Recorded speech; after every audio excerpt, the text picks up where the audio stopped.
Previously on Historical Geocaching, I'm visiting the Huron Lightship in Port Huron, Michigan. So far, our tour guide has expounded on the features of lightships in general, such as foghorns, and of course, about the Huron in particular.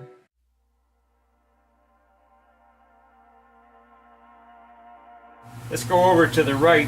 Way over on the right is the smallest lightships that were on the Great Lakes, and those are the lime kiln crossing lights. They were down in the Detroit River. Detroit River is a very dangerous river to actually go through, and they have a lot of lights, and they had several lightships both ends of the river, and these were actually about halfway down the river around, I'm not going to think of the name of the place on the other side, Amherstburg area, and there was one on one end and one on the other because they had like a V-shaped channel that was several miles long, and they had to mark them. So first one out here, 1893, the LV61. I'll show you the differences in some of these. Number one, the LV61 had a oil lamp. They had oil lamps, three of them on the top for their aids to navigation. Right here, these little guys right here, they look pretty small, don't they? And if you look at this picture of them here, they don't look quite so small. There's a gentleman on one of the sets of oil lamps that they used. And they were set on these things here where they could lower them down and work on them. We're not quite sure why he's up in the air.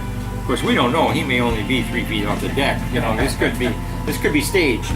But yeah, so if you look at it, it's about half the size. Each one's about half the size of a man. And so you can imagine this guy standing up on here. They would bring those down every morning, clean them, refill them. You know, I would imagine they'd trim the wicks on them or however they do that, and put them back up at night. They wouldn't run them during the day. At the top of that ship is this round. This thing's made to look like a round ball when actually it's not a round ball. But the round ball like that on the ship is what they call a day mark, and that day mark, round ball day mark, indicates that you're at anchor. So any ship that saw that with that marker up there would know that it's at anchor and is not able to get out of the way. And that's the number one reason they have it, an anchor ball. It's called an anchor ball. LV61 was built in 1893 and served out here until 1921.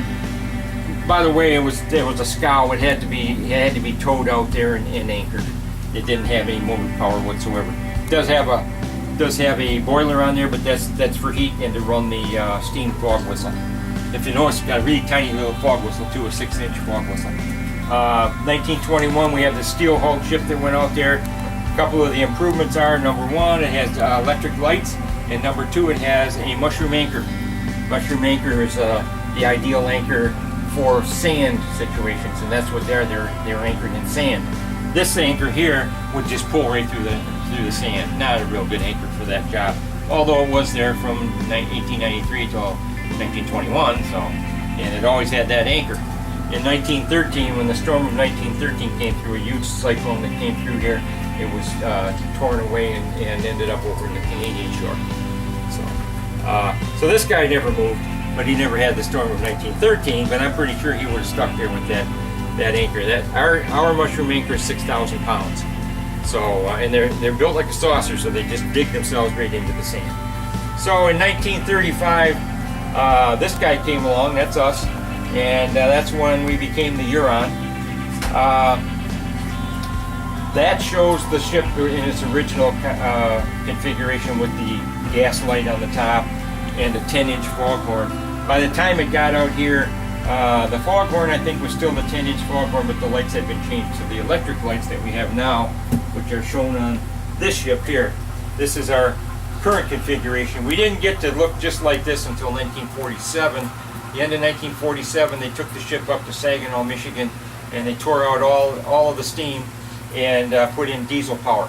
So now it has two Detroit Diesel 671 diesels to run the propeller, and it has four Detroit Diesel 271s as service engines, and they are for compressed air because now we don't have steam for the whistle, so they compress air for the foghorns, and they run a couple of generators. It's a backup system. You got two of each. So now the other thing we have two of is lights. We have two lights up on the light mast. This light, this is one of the lenses that was taken out of our bottom light on the light mast. It's being lit with a 50-watt light bulb. Next to it is the 1,000-watt light bulb that normally would have been in there. Now those lights were run off of battery. They're 54 volts of battery. There's 9 used 6-volt batteries down in the engine room for each of the lights. They're each wired completely separately all the way into the engine room. So if one goes out, if anything happens in line, you've got a second complete set. Next to that is this little brass piston here. It doesn't look like it does too much, but it's out of the foghorn, and that piston was what makes the foghorn a two-tone foghorn. The piston would move in the chamber.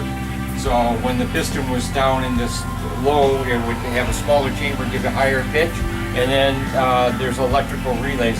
Some people like to say that there's electronics that moved it, but back then it wasn't electronics. There was electrical timers and relays.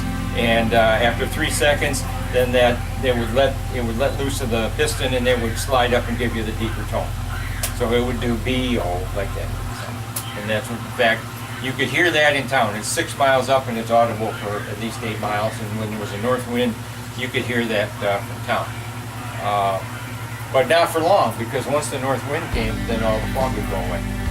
So there would be a time when you could hear it, and then it would stop. But it would sound for 3 seconds every 30 seconds.